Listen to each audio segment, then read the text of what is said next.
মানুষ যখন কোনো শক্তি লাভ করে তখন সে নিজেকে বলশালী মনে করে। শক্তি লাভ করলেই তার মধ্যে অহংকার চলে আসে, অভিমান চলে আসে। তার কারণ হলো সে একটা সহজ কথা বুঝতেই পারে না। এই সব যা হচ্ছে সময়ের জন্য হচ্ছে। সময়ের থেকে বেশি বলশালী আর কেউ নেই। এই সময়ের জন্যই রাবণ ভক্তি দ্বারা কৈলাস পর্বত তুলে নিয়েছিলেন। আবার সেই সময়ের জন্যই, সেই কারণেই রাবণকে বধ হতে হলো। তার সাথে সাথে রাক্ষস কুলও ধ্বংস হয়েছিল এবং লঙ্কাও ভস্ম হয়ে গেছিল। দেখতে গেলে জন্ম থেকে মৃত্যু পর্যন্ত এই যে সময়, সেটাই হলো জীবন। কিন্তু তার মধ্যেও যা সময় আসে কোনো কারণেই আসে। সেই সময় আমরা যাপন করে কিছু শিখতে পারি। তাই আজ যে সময় আপনার হাতের কাছে আছে তাকে মুষ্টিবদ্ধ করে রাখুন, তাকে সামলে রাখুন, তাকে সংযত করে রাখুন, অনুভব করুন, তার থেকে কিছু শিখুন। তাকে কোনোভাবেই ব্যর্থ হতে দেবেন না। আর এটা জেনে রাখুন যে ভবিষ্যতে যা কিছু হতে পারে, যা কিছু হতে চলেছে, সেটা না আপনি জানেন আর না তা আপনার বশে রয়েছে। সেই জন্য আজ অহংকার বা অভিমান করে নিজের ভবিষ্যতের ক্ষতি করবেন না, সেই অনর্থ ঘটাবেন না। এটাই হলো সময়ের অর্থ। আসুন আমার সাথে ভালোবেসে বলুন, রাধা রাধা। খুব বড় একটা প্রশ্ন করতে চলেছি। এই সংসারের সব থেকে বেশি সুখী কে? এবার কেউ বলবে সেই ব্যক্তি যিনি সব থেকে বেশি ধনী, যার কাছে সব থেকে বেশি ধন আছে, আভূষণ আছে, স্বর্ণ আছে। কেউ বলবেন কোনো রাজ্যের রাজা, কারণ তিনি শাসন করতে পারেন, তার আদেশ ছাড়া কোনো কাজ সম্ভব নয়, ইত্যাদি ইত্যাদি। এর উত্তর যদি আমি দিই তাহলে এটুকুই বলবো, সংসারের সব থেকে সুখী ব্যক্তি হলেন তিনি যিনি সন্তুষ্ট। তার কাছে সন্তোষরূপী ধন আছে যা তাকে সুখী রাখে। এবার এই সন্তুষ্টি সেটা কিভাবে আসে জীবনে? এটা আসে ধৈর্যের কারণে। ধৈর্যের এই অনুভূতি অত্যন্ত শক্তিশালী। এই ধৈর্যই কিন্তু আমাদের ধরিত্রীকে ধরিত্রী মাতা করে তোলে। কারণ ধরিত্রী মাতা ধারণ করেন, সহ্য করেন, ধৈর্য ধরেন এবং নিজের কর্ম করতে থাকেন। সেটা ধৈর্যই ছিল মাতা সীতার মধ্যে, যা রাবণের অন্ত করে দিল। এই ধৈর্যের কারণেই নারায়ণ কুর্ম অবতার ধারণ করেছিলেন, বড় একটা পর্বতকে পৃষ্ঠে ধারণ করেছিলেন এবং সমুদ্র মন্থনকে সম্ভব করেছিলেন। সেই জন্য সর্বপ্রথম মনের মধ্যে ধৈর্যকে নিয়ে আসুন। এই ধৈর্যই আপনাকে সন্তুষ্টির পথে নিয়ে যাবে, আর এই সন্তুষ্টি আপনাকে লোভ, মোহ এবং লালসার পথ থেকে দূরে নিয়ে সুখের পথে নিয়ে যাবে। আর তখন এই মন প্রসন্ন হয়ে বলবে, রাধা রাধা। মানুষ চিরকাল বড় মানুষ হয়ে উঠতে চায়, সবসময় সেই নিয়ে কল্পনা করে। কিন্তু প্রশ্ন হলো এটাই যে মানুষ বড় কখন হতে পারে?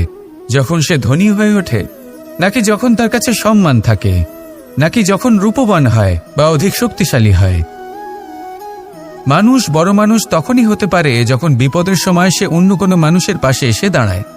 তাই সর্বপ্রথম এইটা শিখুন।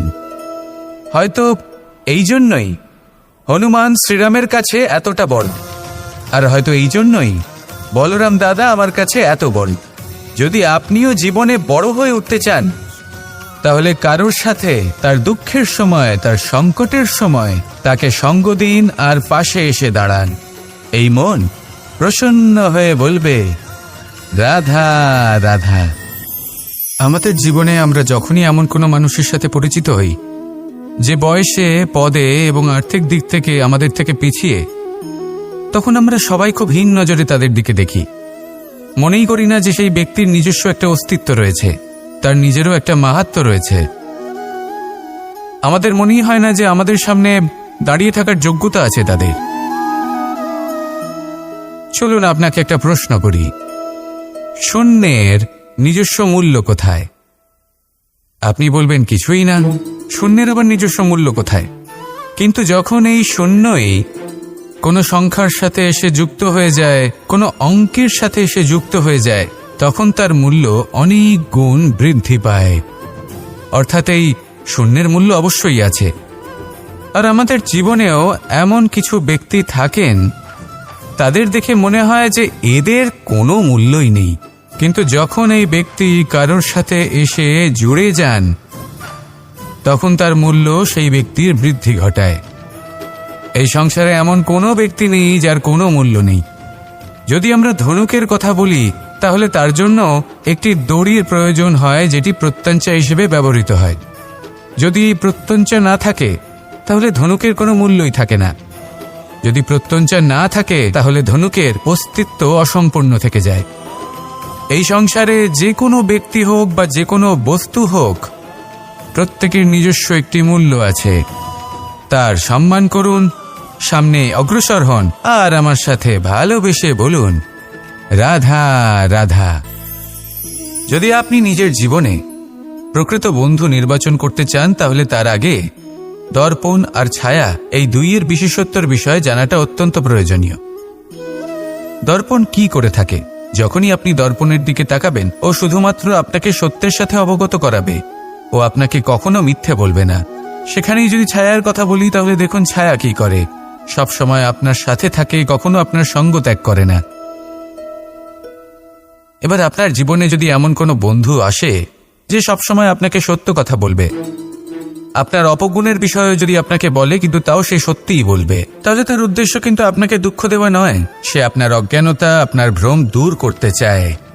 যদি আপনি কোনো অনুচিত পথে চলতে থাকেন তাহলে সে আপনাকে বাধা দিতে চায়। আর যদি সেই মিত্রই ছায়া সঙ্গীর মতো হয়, সে কখনোই সুখ দুঃখে আপনার সঙ্গ ত্যাগ করবে না। তার উদ্দেশ্য হলো সবসময় আপনাকে রক্ষা করা। তাই এরকম দর্পণ বা ছায়ার মতো কোনো বন্ধু যদি আপনার জীবনে আসে তাহলে তাকে কোথাও যেতে দেবেন না, সে আপনার জীবনকে সুখময় করে তুলবে। আর যদি আপনার জীবনে উপস্থিত বন্ধু এমন না হয় তাহলে তাকে নিজের থেকে দূরে করে দেওয়াই বাঞ্ছনীয়। তাহলে দর্পণ আর ছায়ার মতো প্রকৃত এবং ভালো বন্ধুকে নিজের জীবনে স্থান দিন, আর আমার সাথে ভালোবেসে বলুন রাধা রাধা। জল হলো জীবনের আধার। যদি জল না থাকে এই সংসারের জীবনের কোনো অস্তিত্ব নেই। এই জল হলো শুদ্ধ, পবিত্র। কিন্তু যখন এই জল পরিবেশের সংস্পর্শে আসে তখন ধুলো, ময়লা, কাদা এবং অন্যান্য বস্তু দ্বারা এই জল পূর্ণরূপে দূষিত হয়ে যায়। এবার যদি এই জলের শুদ্ধিকরণ করতে হয় তাহলে আমরা এই জলকে অস্থির হতে দিই না, তাকে স্থিরভাবে রেখে দিই। আর সেটা করলে সেই জল নিজে থেকেই সকল অশুদ্ধি ত্যাগ করে দেয়, নিজে থেকেই নিজেকে শুদ্ধ করে তোলে। এটা কিন্তু আমাদের মনের সাথেও হয়ে থাকে। এই সংসারে এত সমস্যার সম্মুখীন হয়েও কোথাও না কোথাও আমাদের এই মন মলিন হয়ে যায়, এতে নেতিবাচক ভাব জাগ্রত হয়। সেই মুহূর্তে আপনি কোনোভাবে রাগ করবেন না, মন খারাপ করবেন না, তাড়াতাড়ি কোনো সিদ্ধান্ত নেবেন না, কোনো প্রতিক্রিয়া দেবেন না। শুধু নিজের এই মনকে শান্ত করে রাখবেন, শান্ত মনে দিন যাপন করবেন। যদি এটা করেন তাহলে আপনি নিজে থেকেই বুঝতে পারবেন যে কি কি অশুভ ভাব আপনার মধ্যে জাগ্রত হয়েছে আর কি কি শুভ চেতনা আপনাকে জাগ্রত করতে হবে। আপনি নিজে থেকেই এমন পথ খুঁজে পাবেন যার দ্বারা এই অশুদ্ধি আপনি ত্যাগ করতে পারবেন। আসুন আমার সাথে ভালোবেসে বলুন রাধা রাধা। প্রারম্ভ শূন্যের দ্বারা হয়ে থাকে, তা সে ব্রহ্মাণ্ডই হোক, পৃথিবী হোক, আদি ইত্যাদি হোক। সবাই নিজের অস্তিত্ব শূন্য থেকে লাভ করে। এই শূন্য যার নিজের কোনো অস্তিত্ব নেই, কিন্তু সে সকলকে অস্তিত্ব দান করে থাকে। আমাদের এই শূন্যের মতো হতে হবে। যে আমাদের সাথে যুক্ত হবে তাদের অস্তিত্ব অনেক বেশি প্রখর হবে, বিশাল হবে, শ্রেষ্ঠ হবে। কিন্তু যেই আমরা তাদের থেকে দূরে যাব তারা আমাদের উপস্থিতির আভাস পাবে, আমাদের গুরুত্ব বুঝতে পারবে। শূন্যই হলো সূত্রপাত, শূন্যই হলো সমাপ্তি। শূন্যকে কেউ যতই ছোট মনে করুক, কিন্তু এই শূন্য অত্যন্ত গুরুত্বপূর্ণ। তাই এই শূন্যের মতো হয়ে উঠুন আর আমার সাথে ভালোবেসে বলুন রাধা রাধা। এই জীবন আসলে কি? আমরা কারা? আমাদের অস্তিত্ব আসলে কি? পঞ্চতত্ত্ব দ্বারা নির্মিত আমাদের এই শরীর। আর এর মধ্যে পরমাত্মার একটি অংশ আত্মারূপে বসবাস করে। আর যখন এই জীবন সমাপ্ত হবে তখন আমাদের আবার এই পঞ্চতত্ত্বের মধ্যে বিলীন হয়ে যেতে হবে। এটাই সত্য। এবার অনেক মানুষ আছেন এমন অনেক চেষ্টা করতে থাকেন এমন কর্ম করার যাতে এই সংসার তাদের চিরস্মরণীয় করে রাখবে। কিন্তু এই জীবন আসলে কি? সেই সময় যখন আমরা নিঃশ্বাস নিই, আমাদের হৃদস্পন্দন হয়, আমরা যে মুহূর্তগুলো যাপন করি, এবার এই মুহূর্তগুলিতে আমরা কি করব সেটা অত্যন্ত গুরুত্বপূর্ণ। আমরা কি অহংকার করব নাকি পরোপকার করব? এই সৃষ্টিকে বেঁধে রাখার চেষ্টা করব নাকি নিজেকে উন্নত করে তোলার চেষ্টা করব? এটাই শিক্ষা যে বল হোক বা কায়া, এর প্রতি আমাদের না অহংকার করা উচিত আর না মোহ। শুধু প্রত্যেকটা মুহূর্ত প্রেমময় হয়ে বাঁচুন আর ভালোবেসে বলুন রাধা রাধা। প্রয়াস, পরিশ্রম, এই শব্দগুলি শুনতে হয়তো ছোট মনে হয়, কিন্তু এর মূল্য অনেকটাই অধিক। এবার প্রয়াসও কিন্তু দুই ধরনের হয়। একটা প্রয়াস তাই যা আমরা নিজের মন থেকে, অন্তর থেকে সমগ্র শক্তি দিয়ে করার চেষ্টা করি। এবারে এই প্রয়াস প্রচেষ্টার নামান্তর। কিছু প্রয়াস এমনও হয় যেমন দ্রুতক্রীড়া খেলা। মানুষ বলেন আজ একটু প্রয়াস করি, একটু দ্রুতক্রীড়া খেলেই দেখি, যদি বিজয়ী হই তবে ভালো ব্যাপার, যদি না হই তবে আর কখনো খেলবো না। এটাও কিন্তু প্রয়াস, কিন্তু এই প্রয়াস পরিশ্রম নয়। পাণ্ডবদের দেখুন, ওনারা যখন পরিশ্রম করেছিলেন তখন খাণ্ডবপ্রস্থকেও ইন্দ্রপ্রস্থ বানিয়েছিলেন। দ্রুতক্রীড়া খেললেন, সেই মুহূর্তেই ইন্দ্রপ্রস্থ হারিয়ে ফেললেন। পরিশ্রম করলেন, সগৌরবে রাজা হলেন। দ্রুতক্রীড়া খেললেন, তখন এক মুহূর্তে রাজা থেকে নিঃস্ব হয়ে গেলেন। সারমর্ম এটাই যে দ্রুতক্রীড়া কখনো কখনো আপনার মিত্র হতে পারে, কখনো সে আপনাকে বিজয়ী করতে পারে, কিন্তু প্রয়াস এবং পরিশ্রম যখন একসাথে মিলিত হয় তখন তা সর্বদাই আপনার সাথে থাকে। প্রয়াস করতে থাকুন, পরিশ্রম করতে থাকুন, আর আমার সাথে ভালোবেসে বলুন রাধা রাধা। আমি এইভাবে প্রত্যেক দিন নিজের সাথে কিছুটা সময় অতিবাহিত করি, সুচিন্তা করি, কারণ আমি এটা মনে করি যে আমার প্রতিদ্বন্দ্বী অন্য কেউ নয় বরং আমি নিজেই। আর আমি চেষ্টা করি যে আমি যেন নিজেকে নিজের থেকে বেশি শ্রেষ্ঠ করে তুলতে পারি। তাই প্রতিদিন আমি আকলন করি নিজের কর্মের, যে কাল আমি কি উচিত করেছি কি অনুচিত করেছি, যে ভুল আমি করেছি তা আজকে কি করে শুধরে নিতে পারি। যে শ্রেষ্ঠ কর্ম আমি কাল করেছি আজও সেই শ্রেষ্ঠ কর্ম আমাকে করতে হবে। শুধু এই প্রক্রিয়াতেই আমি নিজেকে শ্রেষ্ঠ ব্যক্তি, শ্রেষ্ঠ রাজা, একজন শ্রেষ্ঠ পিতা, পুত্র করে তুলি। এইভাবেই আমি একজন শ্রেষ্ঠ মানুষ হয়ে উঠি। আপনিও এই কথা মনে রাখবেন যে আপনার প্রতিস্পর্ধা অন্য কারোর সাথে নয় বরং নিজের সাথে। তাই নিজের কর্মের আকলন করুন, নিজের মধ্যে যে দোষ আছে তা ত্যাগ করুন, নিজেকে শুধরে ফেলুন। এই মন সবসময় সুপ্রসন্ন থাকবে এবং লক্ষ্য প্রাপ্ত করে বলবে রাধা রাধা। কখনো কোনো পাখিকে দেখেছেন?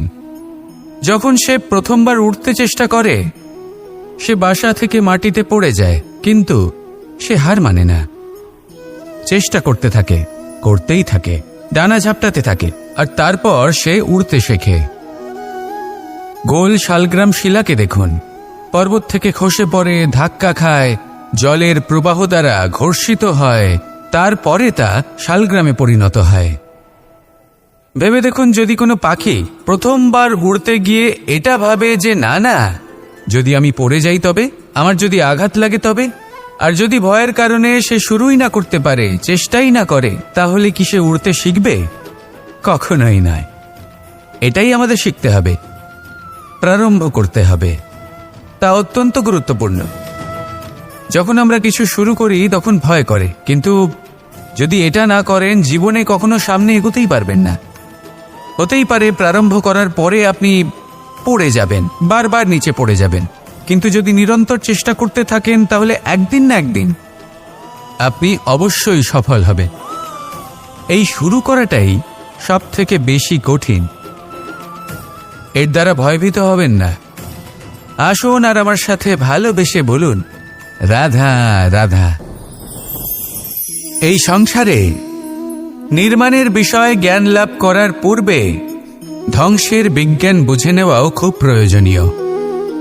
যখনই আমরা ব্যায়াম করি তখন কি হয়, আমাদের পুরনো মাংসপেশি নষ্ট হয়ে যায় এবং সেই মাংসপেশির স্থানে আমরা নতুন মাংসপেশির নির্মাণ করে থাকি।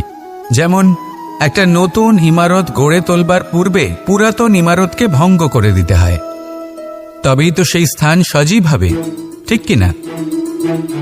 এবারে জ্ঞান এবং বিজ্ঞান ছাড়াও এমন কিছু আছে যা কিনা অত্যন্ত গুরুত্বপূর্ণ। তা হলো সীমা পার করে যাওয়া।